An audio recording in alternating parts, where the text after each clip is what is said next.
Right, so we're back, and We are. It's a little bit different. It's been a while. It's been a very, very long time, Ben. It has, but it's quite nice to be back behind the camera. Actually, quite enjoying it. I completely forgot. I hate it. I hate it.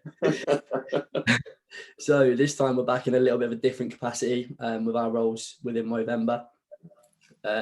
So my name's Jared Evitts. I've been running the Movember campaign at Cardiff University this year. Ben?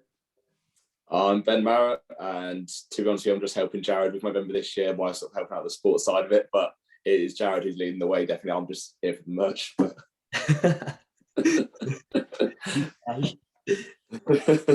So basically, we've been having a chat. This is something we've wanted to do for quite a while now, isn't it? To be fair, and we're both absolutely shitting ourselves. But, yeah, I'm so nervous, but I think this is a good thing. No, definitely. Both.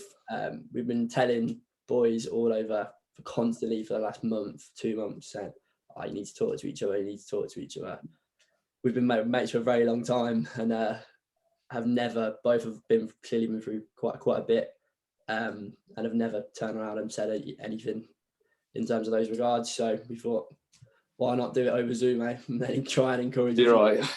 Try and encourage my boys to do the same thing, because if we can do it over Zoom and then put all our dirty laundry out there for the rest of the uni to see, then hopefully it might encourage people to do the same. No, I agree. Right, so we'll make a start. Ben, so what made you, obviously when I asked you to do Movember, you're like, yeah, it's a class charity, blah, blah, blah. That sort of, what made you sort of want to get involved in that? Yeah, I think it's sort of, it made a difference that you asked me, definitely, because last year, the things that we did for mental health, the podcast that we did, sort of it within the actual club itself, that wasn't, sort of projected wider, the trying to keep girls safe at night time, those sort of things that we did together. I thought, whatever you were doing, I would always support it, definitely. And then, mental health is just something that we always used to talk about, how sort of much it impacted our lives. And if we could just be at the forefront, trying to help people doing our thing, then, we would jump at that chance. So literally it was that, the chance came up, and, I couldn't really say no to it. What about, what about yourself? So basically in a very similar sort of way, it was obviously the main charities within Movember is prostate cancer, testicular cancer, and mental health. Despite not being directly affected by prostate and testicular cancer, I know from experience how important it is to make sure that people are getting checked, whether it be men or women. As my mum, when she was, it was in 2018, I was 18, was diagnosed with breast cancer. She was checked at an early stage, and as a result of that, she's still with us today. And I feel as though definitely we've been told by doctors, etc., the only reason that she's still here, she had a really particularly aggressive form of breast cancer. And the only reason that she's still here now and going strong as ever is purely the fact that she was checked early doors. She went to the doctors when she first got a lump. They went and they said, it's fine. But she knew something was up. She knew something was wrong with it. So she went back again and said, look, please can I go for a scan on this? It's growing and it's not good. She didn't tell me or my little brother about that at all at any point, until obviously she got the diagnosis when I was 18. And she just sat us down one day and turned around and said to myself and my little brother, who was about 13 at the time, just said, I've got cancer. And there you go. So it was one of those things where it was so sudden and so soon, but I'm so grateful to my mum that she went out and got checked as soon as she could and was persistent with that, purely because I don't know what I'd do without her. And that is the only reason that she's still in my life, and she's still in all of our lives, touch wood. And then translating that back to Movember, if I could do that for a dad somewhere who's forgot to get his prostate checked, or if I can help in any way to say, should have a check in your balls or something like that, then that's the reason why. That's definitely so yeah. Amazing. Yeah, definitely. So then, in terms of the mental health aspect, what sort of way? Because obviously that's something you've been passionate about for a while. Yeah, mental health definitely, because I was on a call the other week can't remember who it was with, something to do with the European sports schools or something. I can't remember who it was anyway. It was a big Zoom call with some relatively important people, I think.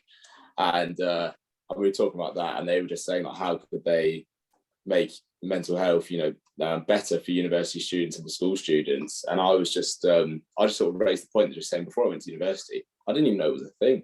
I genuinely thought it was just some sort of like trends. Like, I don't know what the right word to use is, but I just didn't think it was a real thing. I just thought people they're depressed. Like, it was more of just I've got a lot of work on at the moment, I'm depressed, like sort of this type of thing, which was sort of the vibe that I got at the start. I just literally had no idea like what it was at all. I didn't understand. Didn't know if my friends were going through anything. Like, I just didn't know anything about it. And then these are things that are so hard to talk about, aren't they? Yeah. No, absolutely. Like, my leg is just shaking, and it's like, oh god, you start getting a fast heartbeat, and it's, oh god. Anyway, I'll carry on. But so I played football over in the States, which is where my first university was, in Illinois, and same state as Chicago, for anyone who doesn't know. I didn't know when I went there, so that's not me being patronising, but just let everyone know where it is. And I was at quite a high pressure situation. I was on a football contract over there. They were paying for my uni, my food, and my living expenses and things like that. And I kept getting injured, basically, just due to how intense it was. And I just found myself, I was in a relationship as well that I didn't want to be in, but just was sort of stuck in it. Just was quite emotional. It was quite emotional, not for my own reasons, and I won't really delve too much into that because it's to do with her. But just wasn't very happy really in my life at all. And I just realised over like 3 or 4 months, I was thinking how down I felt. I didn't enjoy anything. I didn't like going out. Nothing would sort of give me like is it the dopamine high? Is it?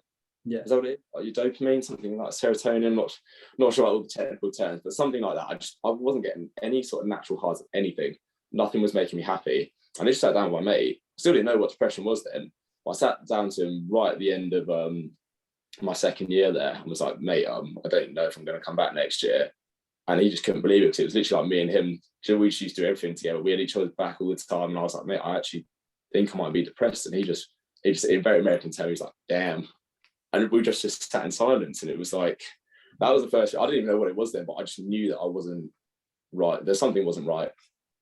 So I came back to the UK, saw my family and stuff, and just decided that I didn't want to play football anymore. Like, that was the reason I was unhappy. I just was too high pressure, and I never enjoyed it when it was serious, but I enjoyed it when it was sort of lighthearted and in my own sort of like I could just take it as I wanted to. So came to Cardiff and just decided I wasn't going to play football, and then realised I didn't have any friends in Cardiff, so I should probably play football to make some friends. So I played football and made some friends, and that's how we're here today. So which I'm grateful that I did, and I enjoyed it a lot more actually at Cardiff when it wasn't as serious. And then so in obviously April, I came up with that idea to walk people home at safe, girls home at night time, because it was all to do with like girls getting harassed, like sexually assaulted. It was a National Rape Day, and that is, that is because in February of my first year, I was sexually assaulted. There we go. It's so hard to say. That's why. And it was by my best friend at the time. I'd known for a long time, and my heart still races when I talk about it today. Take your time. And it, I just was out. We were all out on a night out for his birthday. Loads of my friends were out there, and he was like absolutely blackout drunk. So he got kicked out of the club. So I took him home. I was like, yeah, mate, just get into bed. And then I was going to go back out, and I just found myself was flipped over, was being groped, like things were being said. Do you know what I mean? It was just a horrible feeling. So my body just froze. And that was in February my first year, and I didn't even know how to accept it, because I didn't accept it at the start. I just carried on like everything was normal, but it wasn't. I used to go to the SU, and I'd be there until like 10 o'clock, and then I would just start bursting out crying. And I was really lucky that I had like one of my best mates from home that was at uni here, And I told him what happened when I came back to Cardiff, and he just used to take me home after every night out. Like, he just looked after me so well, and just like, obviously there was stuff going on there. And then it went to COVID, which was just a nightmare. Because then, you had hours of your own thoughts then, didn't you? Yeah. Right. So I had COVID and was just like trying to register what had sort of gone on. Still didn't, but I used to think about it for hours, and I still hadn't told any of my family or anything, or anyone, to be honest with you, other than my mate here, because I was literally like crying in the middle of the SU, which was just not a great look anyway. But so then when that thing came up about like there was a national rape day or something, I was like, well, that hits home quite, do you know what I mean? And I was just like, I just can't let something like that happen, because I know what it does to someone. And yeah, even though it happened in February of the year before, obviously it was 14 months before that, before we did those Walking Girls Home thing. But then I didn't accept that I still wasn't in a good way until June of this year. And that's when I accepted that I need to go to therapy and I need to talk to someone about it, because I had so much going on in my head that, I was just like, just lose my way basically, like not in anything extreme, but like I just wasn't in a great way. Like my relationships with people weren't great. Like, I just wasn't happy. I told my girlfriend at the time, I was just like, told her what happened, and just Jane, I just needed to be alone type thing, because I just felt like I could hold on to any friendships purely because I had so much in my head. So then I went to obviously that's like why that all happened. But then just the mental health just sits with me, just because it took me so long to accept that I needed to get help. And then after getting help, I've literally felt like a completely new man, like back to how I was before it all happened. So coming back to uni this year, I've just felt like so much better about myself. Like, I'm confident again. There's like lots of other, when something like traumatic happens to you, there's a lot of things that do come off to the side of it. Like, you started getting anxiety, I didn't even know what that was. Started getting nightmares, just started crying randomly. It was like all these sort of like spill off things that I'd never experienced before as a result of that. And I know there's a big stigma about, well, luckily the stigma's going, but like going to talk to someone was the best thing I could have ever done, ever. When did you initially make the like to go in and speak to someone? So I dislocated my knee and I was struggling to walk. And then one day I was at work and I just felt like, oh, my knee actually feels all right. So I was 8 miles from home and I was just like, oh, I'm just going to start running and just start running. Because I used to love running. I love my health and exercise. And I was running and I felt so happy at the sunset. I was going up and down hills, and just like such a nice experience after such a turbulent year for myself and just sort of everyone else. Just felt like really free, felt great about myself. And then I remember I came to the end of the run and I stopped, and then I just felt so sad again about that whole event. And it was at that moment I just thought, I'm not going to let myself not enjoy the things in life that I want to enjoy anymore. I was like, now I'm going to actively go about it and sort myself out, if that makes sense. No. So it was literally like, it just got to a point where I was like, I'd already hit a point where I'd had enough, but I still hadn't hit a far enough point to be like, oh, I actually need help. I thought just going away and just spending time away and that would sort it out again. But all it does is just muffle stuff down, doesn't it? Just push stuff down. That's huge from you. I had absolutely no idea. My heart races. We've had some heart-to-hearts over the years, but that is, mate, I'm so sorry to hear that. That's all right. Made me who I am today, so do you know what I mean? You can't. It's class to hear you can help for it as well, though, because obviously there's two things that there's just a massive stigma about is obviously just the fact that that's happened to you. I just feel as though there's probably not the support out there for blokes who that might have happened to. Where do you go? Do you know what I mean? In that sort of way. And then also, obviously, on top of that, the fact that it's clearly going to absolutely batter you mentally. Like, it's really gonna, it's not going to. So like, it's a double whammy almost, isn't it? Like so fair play to you for going to get help as well. Is that something that's ongoing or? No. I did about 8 sessions, so about 8 weeks. Did once a week for 8 weeks. Then right to the point where I came back to uni, And then I spoke to, my therapist, and she was like, look, if like this doesn't have to be the end, like if you go out to uni and you're not feeling good about yourself, like I'm always going to be here. And my older brother was really supportive of it. And he was like, yeah, literally, like, I don't want you to think that you'll go away and then get your mental health deteriorate again. Like, I'll always be here to support you. Like, we'll always make sure, like, you always got a home here, etc. Yeah. Which was really nice. But, I'm feeling really good about myself. And the nice thing is now is that I will never, ever let myself ever in my life get to that point again, because I know that, there is help there, and I've experienced now, and I know I've got better because of it.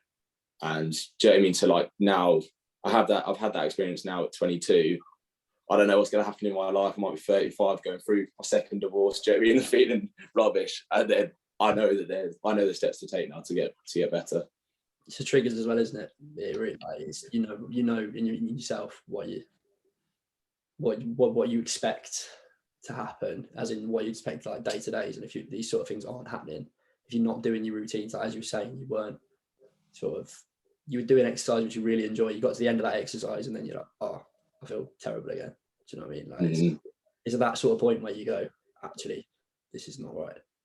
That was the thing. Yeah, I think the biggest thing for me was that I was always like just the happiest guy ever. I always found myself being that really like happy, chirpy guy. And then I just felt like for about a year, everything was just quite clouded. Like I never fully enjoyed anything, like fully. Like I didn't feel really, really happy. And I sort of just accepted that was that. But I think that people, if they feel like that, they shouldn't accept that.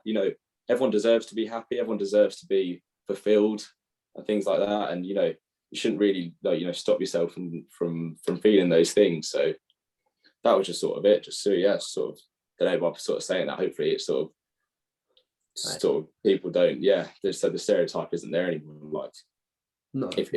You shouldn't stop yourself from being happy. Mate, the amount of respect I've got for you right now, that's massive for me. Cheers, mate. I just really resonate with something you just said then, the stopping yourself from being happy is so like that, just all like being happy for a bit and then thinking, oh yeah, but like that is the most relatable thing. Like from when, I always like with me, I've always been a massive worrier, like in life, just in general. Not about big things, not about the things I should be worrying about a lot of the time, about things that are just pointless and stupid. I was thinking earlier, since I was like a child, I've always been like it. So like, I remember sitting there in year 3 and my homework was due a week after the day that I was in school. And I'd sit there crying because I was scared that my homework wasn't going to get any on time. Like, because I'd got that in my head that was what, like, do you know, I'd always know that from when I was a child, it would only take some, like, it was so, I look back on that and like, I laugh about that with my parents, but that's not normal. That's just so strange. And then up until I sort of grew out of that, and then up until the age of probably, it was the trigger of that year from when. So obviously I found out about my mum when I was about a week before I sat my A levels. So it was the day that Harry and Meghan got married. I'll never forget it. Like, never forget it in my life. It was. She'd been to my grandma's that morning to watch it with her. I was rising for my A levels, and she came. She must have obviously told my grandma that morning, come back, and I saw her. My bedroom looks out on the driveway. So I saw her get out of the car, walk back in. I could tell she'd been crying. Like, she was like drying her eyes. I knew something was going on. And then she called, about 10 minutes later, she called me down. I was stressed because my first A-level exam was a week after. I was like, Mum, I'm revising. She was like, Jared, please come down. Comes down and obviously breaks the news to me and my little brother. From that moment onwards, I genuinely think, purely at that time, I was thinking, I can't do badly in my A-levels. I can't mess up my A-levels, because my mum didn't want to tell me, but she had her first operation on the first day of my first exam. So obviously, imagine I'd have found out on the day. Like, it was just an impossible situation for her. So she had to tell me, and she said, look, the school know, blah, blah, like you still got to do your A-levels, but just try your best. And she was like, I'm really sorry that I've put you in this. I'm really sorry I've put you in this position. Like, I understand how important the A-levels are, and I know that. But my way of dealing with it was just, I revised 24 hours a day. So I didn't have to think about it. I would just sit there in my room, completely unhealthy, like proper Will from In Betweeners vibes with with energy drinks and all of that. And I would just sit there and work harder than I've ever worked in my entire life. Got out of my A levels, did really, really well, purely because I was working myself to an unhealthy amount. I was working, when my ex-girlfriend at the time was like, you're doing way too much. This isn't healthy. Like, you need to have some sort of life. But I was like, no, I can't let mum down. But then my A levels stopped. That was the thing that had been driving me on. That was the thing that had been everything for me for those 4 or 5 weeks. I remember that night, I just got absolutely battered. Like, I was so drunk, like, just because I knew that I'd have to think. I knew that I'd have to actually process what had happened. And I remember just being in my mate's house. Bless him, he'll know, if he listens, he'll know. And his mum comes down and puts me in, and they all knew that obviously what had been going on, so they just thought, oh. But so from that sort of moment onwards, I was in a really, really bad cycle of constantly trying to do things to stop myself thinking and not being able to process anything. I didn't speak to anyone. I didn't cry for however long. I didn't think about it in any way. If I ever thought about it, I'd go for a run and go play football. I'd do some work. I just did not comprehend it. I didn't speak to anyone about it. My dad was fantastic. Like, he tried his best with me and my brother. But at that time, it was sort of obviously quite touch and go in terms of, and my mum was everything to me. So I didn't cope with it. I didn't deal with it in any way. And now I wear the scars of that through kind of not dealing with things in any way, just completely compartmentalizing everything, just sort of. And it got to a point it was after mum, so my mum was in remission, and then I was with my ex-girlfriend at the time, and she turned around to me and she said, look, we hadn't spoke about it at all. We hadn't spoke anything to do with mental health or anything like that. And she turned around to me and she said, Jared, you're not in a good way. Please just go and speak to someone. And I said, what am I speaking to someone about? I was like, yeah, it's been a bit of a rubbish one. Mum was ill, granddad died. And I'd moved to uni. It was one of those sort of years. It was like a bad year. I just said, yeah, it's just a bad year. It's just one of those things. And I sort of went, so I was like, no, it's fine. And then I went to the doctors about 2 weeks later with my shock, my ankle. I'd done my ankle playing football in training, and I wasn't sure if it was broken. It was one of them where it'd be like ligaments, but I sort of knew it was ligaments, which I've done millions of times before. And I went to the doctors, and he said to me, just as I was leaving, he said, is there anything else you want to talk about? And I was like, yeah, it actually does. I felt like shit for 2 years and haven't told anyone, but I can't. I'm not dealing with life. I don't want to live the life that I'm living right now. I've got an amazing family. I've got like great friends. Everything's going amazingly, and I'm not enjoying life in any way. I'm not enjoying anything. I wasn't eating very well. No one would know. It was all behind closed doors. It was all, the only person who sort of had some sort of inkling was obviously my ex-girlfriend, just because we spent a lot of time together, and we were just chilling. But in terms of day-to-day life, everyone would be like, oh, Jared's really like happy-go-lucky, like everyone's always like. But as soon as the doors closed, I was so in my own head. I'd stopped being able to deal with emotion in any way. So anything happened, and it'd be like, everything's going to go wrong. I'm in a really bad state. And it just got to the point where that summer, I turned around at one point, and I was like, I don't think my brain is suited to life. I don't think I'm capable of dealing with life now. Like, I think I've just got to the point where there's just a point of no return, and I don't see how I'm ever going to be happy in anything. Things had happened, and we're getting my A-level results at that time as well, and I did way better than I expected. I was happy for 5 minutes, and I was straight back into that downward spiral. And I just remember turning around to the doctor and saying, yeah, I'm not gonna lie to you, I feel like shit, and I have done for ages. And he was like, right, okay, and took me through X, Y, Z. And he said, yeah, it's all stemmed from this event, but yeah, you are depressed.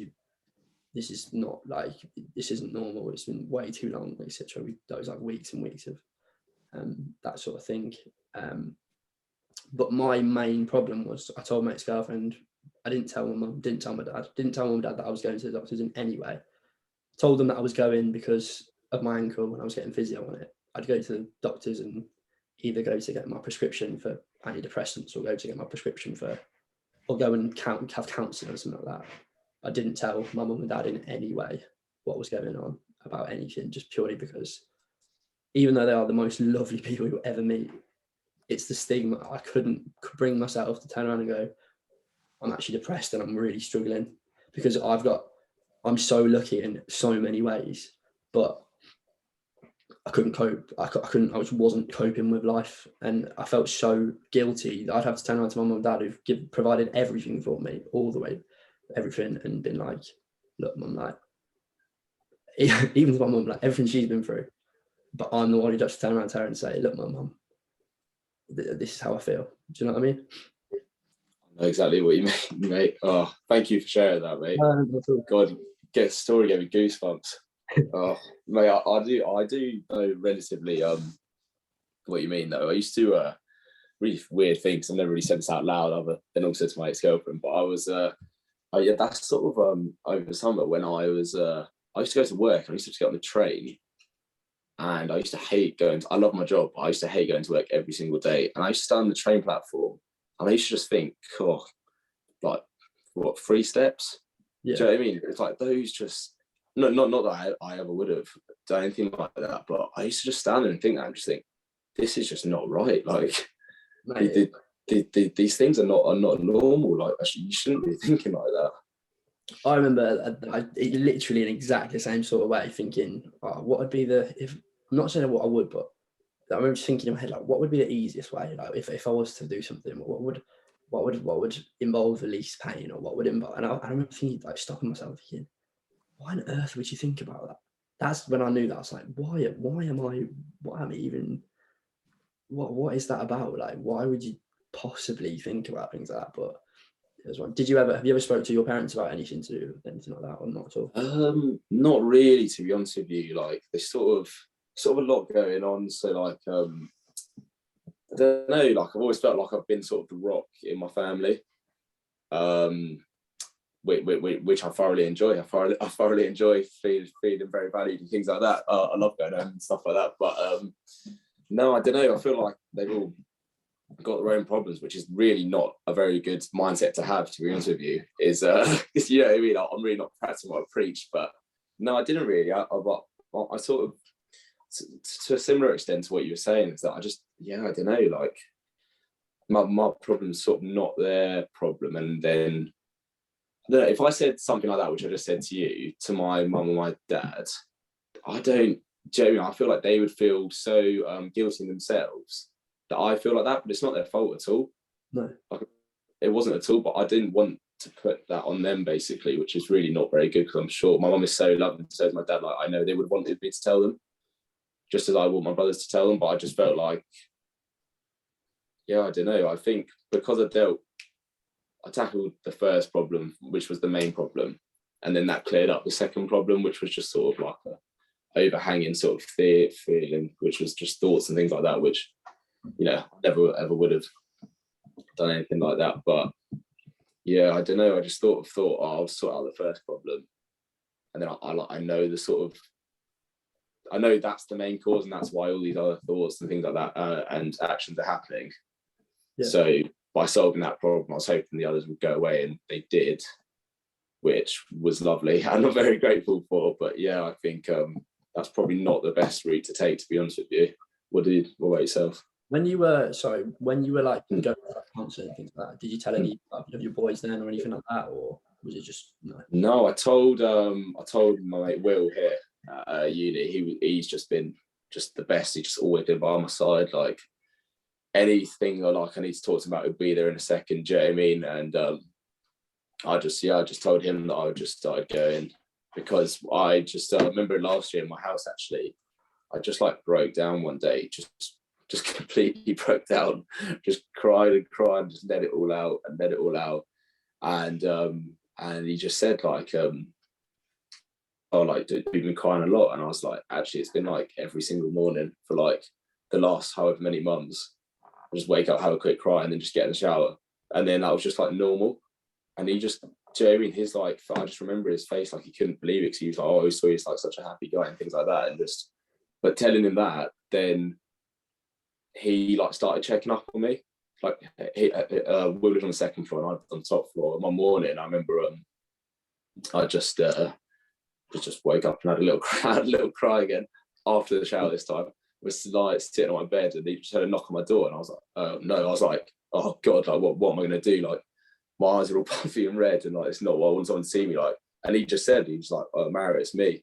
I was like, I just feel so genuine like that. Just little thing, just sort of kept me going. And I'm so grateful that I sort of did open up like that to him, because that just, saved me in so many aspects. And we still talk about it today. I just think like we, anything that he's going through, I'm going through, we talk about it. And I just think like, we always agree that like, it's just the best to talk to each other, because we literally saw firsthand how much that did for me. Yeah, no, you're so right. It is like having someone like that is vital. It really is. But like going back to what I was saying about there, I feel like it just is the problem with men, is like me and you were both going to see someone or being on tablets and have like just something in your life that should be with your boys. Like you should be able to go, oh look lads, like this is a little bit like rubbish, like I'm going through this and blah blah blah. But it did. Like we both are like really close with our mates, like, do you know what I mean? Especially at that time. I was just started university. I was still in between uni and school, and I've got such a close group of friends from home. I just moved into my flat here, and they were genuinely lovely. And but for some reason, I was like, okay, that's my issue. Like no one needs to get involved in that in any way. It's not their problem. And I feel like that's both of our, and it's a reflection on men in general. It's your own problem. Like whatever you're doing is your own issue. Girls are much better. The statistics speak for themselves. Like it is so many more. It's so sadly so many more men who do end up taking their lives purely because girls are better at supporting each other. They really are. Like in terms of groups and in terms of groups of friends, they are so much better at noticing. I'm guilty of that. I'll completely sometimes not notice that one of the boys is down or like that, but girls notice it, and girls are so much better at going, yeah, actually this is what's happening, and that's what needs to change. Yeah, definitely. I think that like young women and women as a whole, that's just sort of like part of like their everyday sort of like group conversations. What's going on, what sort of this, what that. Where lads, it's just like football, the pub, what happened last night. We don't actually sit down and be like, oh yeah, what's actually going on in your life today, like right now? Yeah. What how are you feeling on a hungover Sunday? Like, we just don't chat about those things. Just not right. I think we'd rather sit in silence. Like, mate, literally, I mean, we train for the football club. So both myself and Ben are part of the men's football club here at Cardiff. And we train probably 3-4 times, see each other all 3-4 times a week. And any training, even despite the fact we're so advocated mental health, so advocated talking to each other and everything, there is still never ever any conversation that's not lighthearted at any trainings or anything like that. Obviously, it's not training or socials really. I don't think I've sat down many times. I've been on welfare this year, so like it's probably been 1 or 2 times after we sat down with one of the boys and they turned around and said, "Yeah, this has happened," or it just doesn't happen, does it? It doesn't. Like, just on that point, like, we have actually had a few boys this year like come to us and want to chat about things, and which has just been amazing. I feel like if we didn't do all that stuff last year, the boys wouldn't have felt comfortable coming to us, and that that just means the world to me, that everything we did last year is just worth it now. Yeah, because we've helped a couple of people. But it's so true. Like, I don't know if we hadn't done those things that were sort of not over the top, but do you know what I mean? Like those things that we really put ourselves out there. Yeah. Like, would we still be having these conversations? Like, probably not. Like, which is sad, really. And but as with like when we did the Walking Girls Home thing, like we're just hoping that sort of starts everyone else sort of on the path to, you know, sort of solving these problems.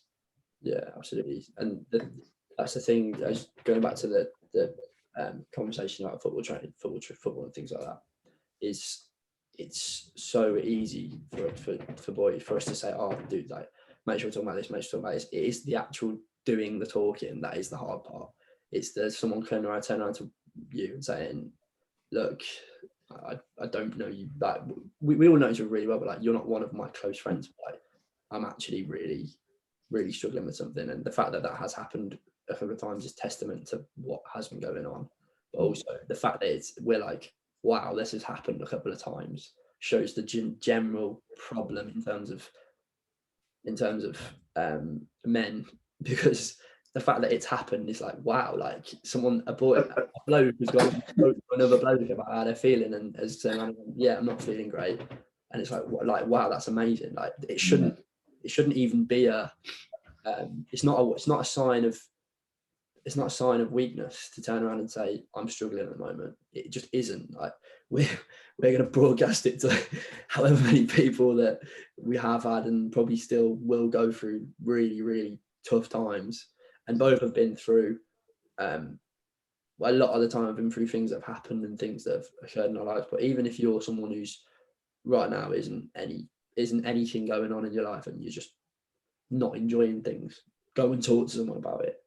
Life, you're literally so cheesy, but like, you only get one go. Like, you may as well enjoy it as much as you can. Like, try and get everything out of it you possibly can, because if it involves 3 conversations, the first of which are a little bit, oh, I really don't want to have this conversation. Neither of us want to do this podcast. I'm gonna be perfectly honest. Like, we've had 3 times where we've gone, oh yeah, we'll do it then, and then we've both found excuses. Oh, we'll do it again. When we'll do it again, then we'll do it again. I've been sat it all day. I mean, it's now 10 to 9 on a Sunday, and I've been sat it all day. Oh, I really don't want to do it. Hungover as well, and just like, oh, I really don't want to do that. I don't want to. The last thing either of us want to do is sit and talk on camera. But someone, we put ourselves up there to be the face of Movember at Cardiff. If we're not going to do it, who is going to do it? Do you know what I mean? Too right, definitely. And yeah, I think it's just like with all the other stuff we did, helps one person, and that does it all for us. No, absolutely. That's the thing. At Cardiff University Movember, if you don't want to message me individually, or if you just want to, or Ben individually, drop that page a message. Just say, there's a few of us on there who've got the login for it. Doesn't have to be. It can obviously be anonymous as well or anything like that. But just make sure, mate, or speak to your mate. Make sure your dad's going to get his prostate checked. Make sure you're doing those things, because life's too short. Life's too short, isn't it, mate? Definitely is. That just leads me on to, I remember the 1st of November, and I was like, oh, Jared, can you send me that diagram to like check your balls so I can send it to my brothers? And you're like, yeah, I'll find it. And I was like, oh, I'd already typed out a text. I was like, oh, I'll just send it in. The photo will come in a minute. So I just texted my brothers. I was like, you're right, lads, check your balls. And then my little brother said, what? And I was like, oh, no. Like, it's 4 November. He's like, what? I was like, nah. So what? I'll get the diagram and then I'll send that again. Got the diagram, and he's like, how do I check them then? And I was like, oh God. I was like, right, give me a ring. Amazing. It's one of them that, like, again, it's awkward conversations, but if that, you never know, it could lead to something. It does happen. It's the most common in young men. So exactly. And checking yourself is the whole reason that my mum is the most important person in my life still here. So if that hadn't have happened, if she hadn't have had those awkward conversations with a doctor or something like that, she wouldn't still be here. So it's worth it. It's absolutely worth it. It's been unreal, mate. But fair play to you, because that must have took some serious balls to say. So massive respect. Vice versa, obviously. Cheers, mate. Thank you. Gave me goosebumps during that. Mate, that's the conversation we have and probably will ever have, but there you go. Right, pleasure, mate. Cheers for that. Pleasure, mate. Nice one. See you in a bit.